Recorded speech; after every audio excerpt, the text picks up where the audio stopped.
Ele vai fazer mas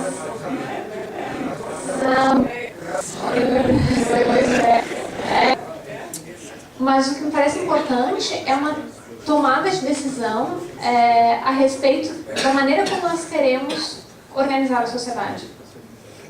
E saber se há ou não um consenso a respeito desses valores básicos que são escolhidos como serem valores básicos, que devem ser comuns a todos, e se pensar se aquilo que se está construindo permite um respeito a esses valores básicos.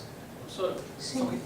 Então, pergunta para responder do Alessandro, do Daniel aí. Depois você já tem... Não, eu juro que eu vou responder muito rápido, Alessandro. Alessandro, é verdade, você tem toda a razão. De fato, as passagens sobre representação são muito sumárias. Ele simplesmente coloca, mas ele não desenvolve. Sobretudo, ele não desenvolve que instituições estariam em jogo, o que significa exatamente essa representação.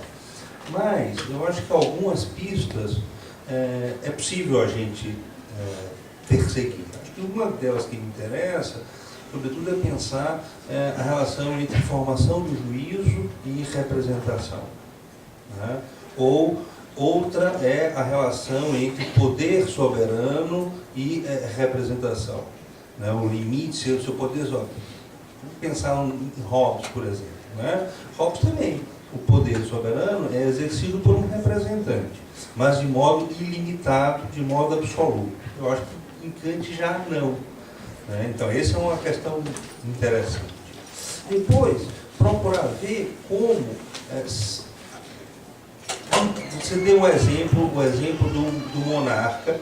Ora, numa monarquia, seria, digamos assim, a experiência máxima da representação, e se o princípio é quanto mais representação, melhor a forma de governo, claro, eu sou levado a concluir que, bom, a melhor forma de governo, aquela onde a representação se faz mais presente, é a monarquia. Mas veja, eu acho que isso pode ser aplicado no caso da Prússia. Mas, no caso da Revolução Francesa, por exemplo, já se deu um passo em que o Estado retornar a um regime monárquico é absolutamente inviável. Né? Então, ver também como você tem a relação aí sim entre, poderia ser chamado espírito público, né, ou opinião pública, e o modo como ela está pensando as relações entre poder. Então, o que eu acho interessante do Kant é justamente o fato de que o conceito de representação ele é indeterminado. Então, cabe muito a gente pensar essas determinações históricas, institucionais, dentro de um marco muito geral.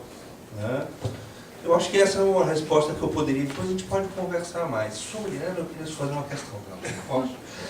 Porque, veja, a tua resposta a essa última questão, apelando para uma ética pública e para uma ética privada, as categorias de público e privado também refletem o nosso preconceito. Né? Então, onde é que está o limite do público e onde é que está o limite do privado? Isso é estabelecido também historicamente. Né? Então, já olha, não, isso aqui é uma questão de fórum íntimo, fórum interno, essa aqui não, uma questão de fórum externo, de direito público. Não ajuda muito. Né? Eu acho que a questão interessante é apontar para isso. Agora, como é que a gente passa da crítica para a construção de novos mecanismos? Ou simplesmente também a questão de não dá. A questão é só ficar no âmbito da crítica, mostrando os contornos dos nossos conceitos, das nossas visões, mostrando que elas são sempre parciais, né? Que esse universalismo bom é suadizando universalismo. Né? Não sei. Agora, pelo menos, não dá para cair num certo niilismo.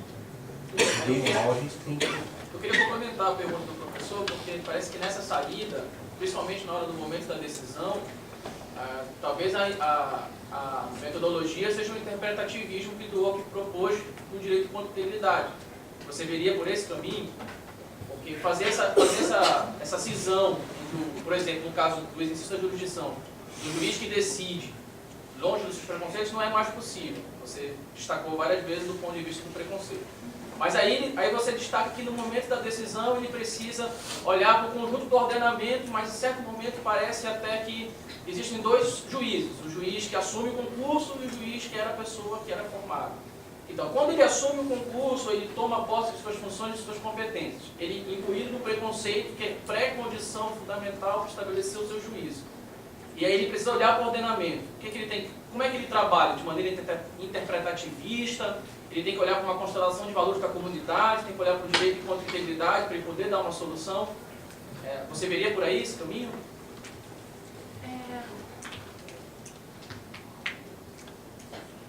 A dificuldade que se tem é que, e isso eu acho que é terrível para quem não é da área do direito, não é acostumado com isso, é que se tem muito menos expectativa de certeza das decisões judiciais do que ocorre na prática. Então, na prática, acaba sendo, que me parece terrível, a ideia de que cada juiz uma sentença. O que é muito complicado, porque a aplicação do direito do ordenamento, estão todos aplicando o mesmo ordenamento jurídico.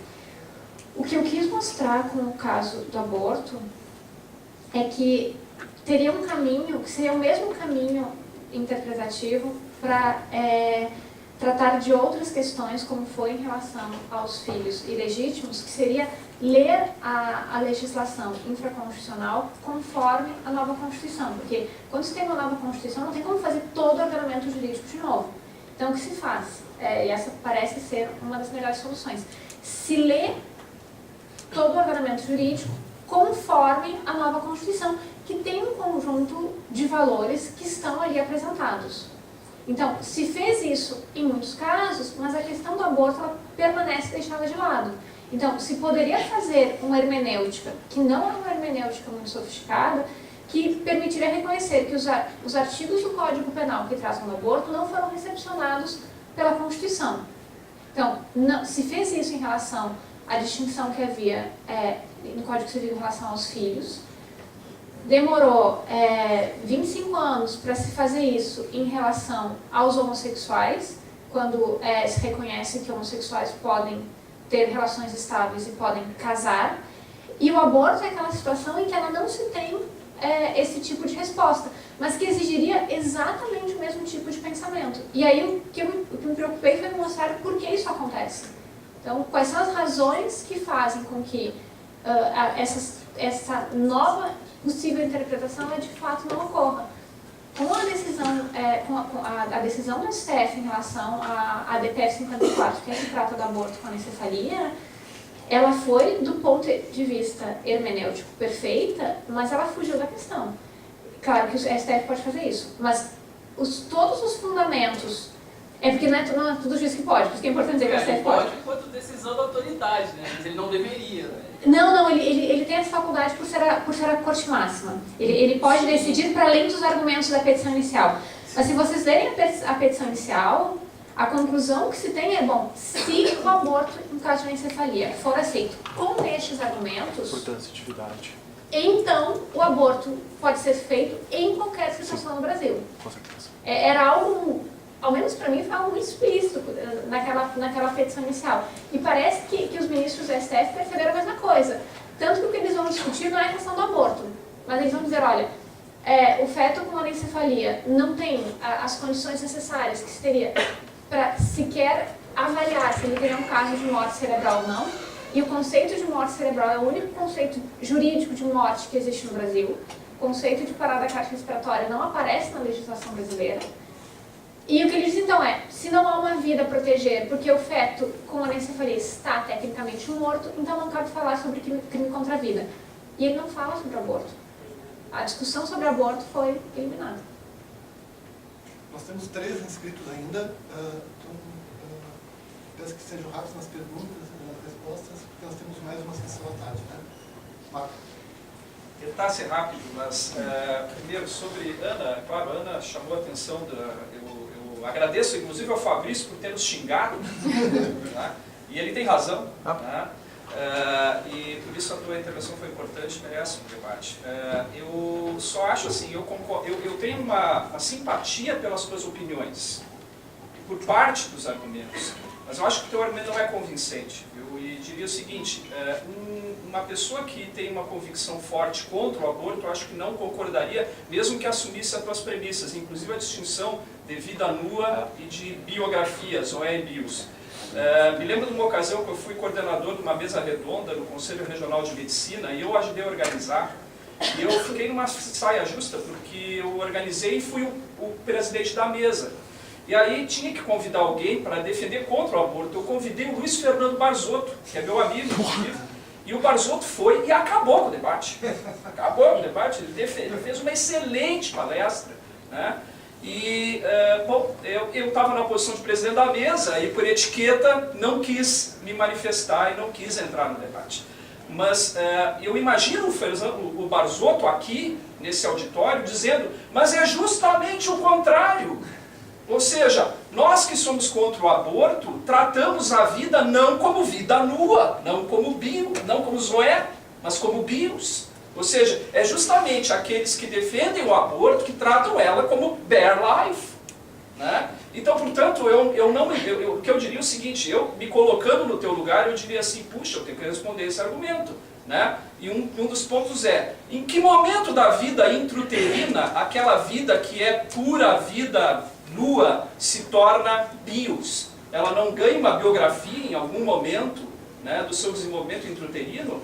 Ou será que essa biografia é simplesmente estabelecida pela mãe, não é estabelecida também pela sociedade, talvez até mesmo pelo direito, ou no sentido como tu colocaste, ou seja, por algum tipo de vida dinâmica da legalidade? Então esse me parece a fraqueza da tua exposição. Quanto ao teu argumento em relação ao médico, me desculpa, eu acho que tu estás errado. Porque justamente os teus argumentos defendem a tese de que a objeção de consciência pode ser alegada. Ou seja, tratar o funcionário público, eu sou funcionário público, como fosse bare life, como fosse uma engrenagem na máquina do Estado, é tratá-lo como se fosse corpos a serem disciplinados. Ou seja, se um indivíduo numa sociedade baseada no direito não pode alegar, no caso da religiosidade, o direito à consciência, eu acho que nós estamos simplesmente num sistema que beira o totalitarismo. Portanto, eu acho que os teus argumentos, novamente, sustentam uma tese contrária. Ou seja, ainda que seja a razão que a instituição tem deveres que não são equivalentes aos deveres dos indivíduos, do próprio funcionário público, uma coisa é a obrigação do Estado, da instituição, da prefeitura, né? Outra coisa é a obrigação do funcionário público, né? Ainda que exista essa diferença, isso não significa que ele não possa, né, que uma coisa se transmite imediatamente. Ou seja, imagina forçar um cristão convicto, ou um evangélico, que seja assim, alguém com uma convicção judeu, seja o que for, convicto, a praticar o aborto. Ou seja, porque ele é um funcionário público. Mas, eu acho uma violência. Mas, Marco, por que ele se colocou na posição onde ele poderia praticar? A obrigação é da instituição. Deixa eu dizer uma coisa. Imagina o seguinte, se 100% dos médicos fossem contra o aborto, então tem alguma coisa de errada na tese que permite que o aborto seja livre. Entende? O fato, posso dizer isso porque sou médico, certamente há médicos que não têm objeção de consciência em relação a praticar o aborto. Portanto, a obrigação é da instituição. A obrigação é da função. Desculpa, Marco. A obrigação é da função. Isso é falso. Isso é falso. Mas vocês imaginaram, põe no lugar. Mas a gente está citando. O diretor forçando um cara a praticar o aborto. Não, ele não tem que ser forçado. Ele não tem que ser forçado. Ele tem que sair da função. Sair da função? Da pública, Marco. Então ele não pode ser funcionário público. Porque Marco, é cristão. porque é parte da... Pensa no que tu está dizendo. Não, Mas Marco, eu estou pensando, a gente Marco. está distorcendo o argumento agora. O ponto é o seguinte, eu me candidato para realizar uma certa função. Qual a função? Eu faço um concurso público para ser médica num hospital que eu sei que pode vir a fazer abortos. Aí eu digo, olha só, eu quero tudo menos isso. Pois é. Eu posso ser médica. O fato é assim, ó, vocês estão falando de uma coisa que não existe, eu não conheço nenhum caso desses, em que existe um serviço específico existe, Marcos, se chama programa de aborto legal. Tá, E muitos então isso é um problema médicos... puramente administrativo. Não é um problema administrativo. O cara pode ser transferido da função, ele pode sair daquela Não. função, Ninguém- entende? Ele deixa de atuar nessa função e atua noutra. Marco, Não há problema nenhum. Marco, a situação é um pouco mais complicada do que tu estás apresentando. Esse programa de aborto legal, ele existe conforme a portaria do Ministério da Saúde, desde 96. Muitos médicos que têm objeção de consciência para fazer aborto se candidatam a ser médicos nessas instituições. E qual é o problema? Não, se candidatam a ser médicos no programa de aborto legal, que é um programa que visa a acolher mulheres vítimas de violência sexual para então realizar o aborto. E eles se candidatam exatamente para impedir que essas mulheres façam aborto. É um problema político, é um problema de administração, entendeu? Nós temos Não é um problema de administração. Claro, Foi feito um levantamento do longo de o Brasília. problema do boicote é o problema do mais médico, esse é Claro um que problema não. político, é outro problema. O problema que nós estamos dizendo é um problema de direito. Eu estou falando um problema de direito e não um problema de administração. Marcos, que direito tem alguém que vai alegar objeção de consciência a se candidatar a ser médico no programa Aborto Legal? Aquele que já é funcionário público, institui o serviço no hospital e pergunta quem quer trabalhar aqui. Aí o médico que não quer vai lá e diz eu quero. Aí ele... Então quer dizer que é um requisito do edital que tu não possa alegar objeções de Não, Marcos, consciência? não é um edital, não tem edital para isso. É um programa da instituição. Um certo hospital diz, nós vamos ter aqui um serviço que se chama Programa de Aborto Legal. E aí a pergunta é, quem daqueles que estão na instituição querem participar desse programa? E aí, dentre aqueles que se candidatam, são aqueles que vão alegar objeção de consciência e fazem isso com a intenção de impedir que mulheres realizem aborto. Esse é predicament. O problema a ser resolvido. É só isso. Obrigado. Fazer logo a pergunta em bloco, porque ela só coloca mais lenha nessa fogueira, que já está queimando bastante. Mas perguntar para a Ana a dificuldade, talvez, de você colocar dois autores, né, como Dworkin e Nietzsche, para poder falar da questão do aborto, quando Dworkin é um objetivista moral radical e Nietzsche um niilista, ou relativista, ou como se queira interpretar. Né? Mas uma das grandes críticas feitas ao Dworkin é que, coincidentemente, todas as posições dele sobre questões substantivas morais coincidem com o posicionamento liberal político dele. Né? E quando a gente fala em preconceitos morais, eu acho que você chama atenção muito bem essa questão, né? Quem lida com direito vê como os preconceitos morais são a raiz de quase todo o debate sobre aborto no Brasil. Né? Você citou esse caso de Cabeceirinho da Serra, que eu não conhecia. Eu já trabalhei diretamente com o procurador de Estado, que é militante católico, que entrou com habeas corpus em favor de um feto para impedir que uma grávida interrompesse a gravidez. Então a gente vê na prática, né? O único voto vencido, no caso da DTF 54, era o do Carlos Alberto Menezes do Direito, que todos sabem, né? Que era um militante católico ferrenho também. Então a gente sabe que esses preconceitos morais estão na raiz desse debate, né? Mas acho que é a questão que a Sinara já colocou, né? Quando a gente fala em preconceitos morais, eu posso falar que eles estão dos dois lados, né? Eu tenho um preconceito moral liberal que é a raiz também das posições do Dworkin, né? Então eu posso reverter facilmente o debate e dizer que eu não estou protegendo, que a proteção da vida biológica é uma pré-condição lógica da proteção da vida biográfica, ou o que quer que seja, e reverter o argumento que você deu do Dworkin em favor da proteção da vida biográfica. Então, como pensar numa normatividade se você colocou como parâmetro essa ideia do Nietzsche de preconceito moral na raiz dos juízos morais? Que eu sou muito simpático, só que eu sempre tento encontrar. Então, como é que a gente vai falar em normatividade se cada um parte de posições morais e, na minha visão, são constituídos por emoções ou sentimentos em relação a essas questões morais?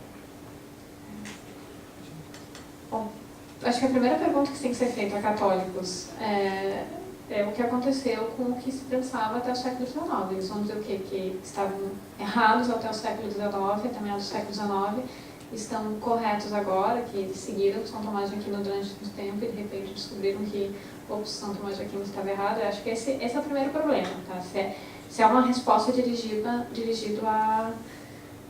a cristãos. O segundo ponto é que se consegue explicar por que é importante essa mudança de definição, de dizer que a vida inicia com a concepção, ou que a vida inicia quando algumas semanas depois da concepção, o que daria esse tempo hábil para a tomada de decisão. Então, essa é uma mudança que parece uma mudança meramente ética, mas que tem consequências na esfera pública que são consequências muito importantes. Então, talvez essa fosse a primeira pergunta a ser feita. Com relação a esse problema que vocês dois apresentaram, de como estabelecer uma normatividade, acho que o primeiro ponto a ser decidido é quais são os valores que vão fundamentar essa normatividade. Se os valores, se dentro desses valores está a liberdade, eu não posso dizer, olha, vocês são livres para fazer tudo aquilo que, para mim, está bem do ponto de vista moral. Eu preciso aceitar que existam pessoas que vão ter valores morais diferentes convivendo na mesma sociedade. Eu preciso encontrar algum termo de convivência. Senão, se vai ter um Estado em que não existe a possibilidade do diálogo e que não existe a possibilidade de manifestações diferentes daquelas que são estabelecidas pelo Estado. Vê o caso de muitos países muçulmanos, como a Sinal citou. Você não tem mais uma última pergunta, né? Senão... Fazer uma pergunta para o Carlos, né? É que você falou ali olha, assim, só duas objeções assim, que eu tenho com relação ao teu texto. Você fala ali, bom, aqui não tem impaginação, mas eu estou citando você aqui, né? Toda a filosofia política e teoria social sempre tem uma visão normativa do sujeito, né? Implícita ou explícita, né? Mas assim, eu só me incomodei um pouco com esse toda, né? Porque eu acho assim, se você for pensar na filosofia política do Lefort, por exemplo, ele, até onde eu vejo, ele não tem uma visão normativa do sujeito, né? Muito pelo contrário, é um sujeito livre que se constitui na experiência democrática. Existe uma visão normativa? Não, eu achei, na verdade, eu achei muito próxima da do Unger até. Sim, sim. E ele também tem, Unger. Sim. Bom, enfim, era essa e a outra que você fala aqui do Foucault, né? Que você fala assim, o Unger enfatiza o caráter construído da vida social, mas ao contrário dele, ao contrário do Foucault, ele converte essa condição numa oportunidade de elevar a capacidade humana de controle sobre as condições de existência. Na verdade, mas o que me incomodou aqui foi esse ao contrário, porque o último Foucault é justamente sobre isso, assim, ele tenta assim, driblar esse determinismo e falar que não, nós podemos mudar as condições de nossa existência, né? Ele vai soltar para os gregos justamente para tentar fazer isso. Então, você devia estar pensando no Foucault dos anos 70 mais. Né? Não, eu diria que, de respeito a esse segundo ponto, talvez falta de explicitar mais, não é, você tem Foucault ali, particularmente, Habermas, mas na verdade essa distinção se aplica a grande parte do pensamento que eu estou falando, no que diz respeito à possibilidade de discutir as instituições alternativas concretamente. Quer dizer, como na nota que eu li do Hortz sobre Foucault e essa tradição francesa, né, pós-estruturalista, uma compreensão de crítica desacoplada da ideia de alternativa. Marx fez uma revolução epistêmica no pensamento moderno. Qual foi essa revolução? Explicar algo é explicar em que condições esse algo pode ser transformado. Certo? Ele quer comezinho para a física do século XX. A maneira pela qual Marx e a tradição marxista levou a cabo esse princípio epistemológico, evidentemente, deve ser criticado. Mas não vamos jogar fora o bebê com a água suja. Jogar fora a água suja. A tarefa é reconstruir a maneira de explicar, levando em consideração a possibilidade de enxergar a reorganização institucional das coisas, que não funcionam bem, que são objeto de crítica. Então, nesse sentido é que essa tradição a qual Foucault se vincula, ela é uma versão extrema desse criticismo impotente, ao qual Hort faz referência, a meu juízo, corretamente. Quer dizer, é uma crítica que não apresenta alternativa, é uma crítica entre mais uma crítica. Eu acho que nós devemos perseguir a ideia de uma crítica mais consequente, uma crítica mais política, no sentido grande da palavra política, né? No sentido de transformação. O pensamento Foucaultiano, na minha leitura mesmo, o último Foucault, não é um pensador transformador. Esse é o ponto. Não é um pensamento transformador. Na perspectiva que eu estou adotando como um pensamento transformador. Esse talvez o sentido ao contrário.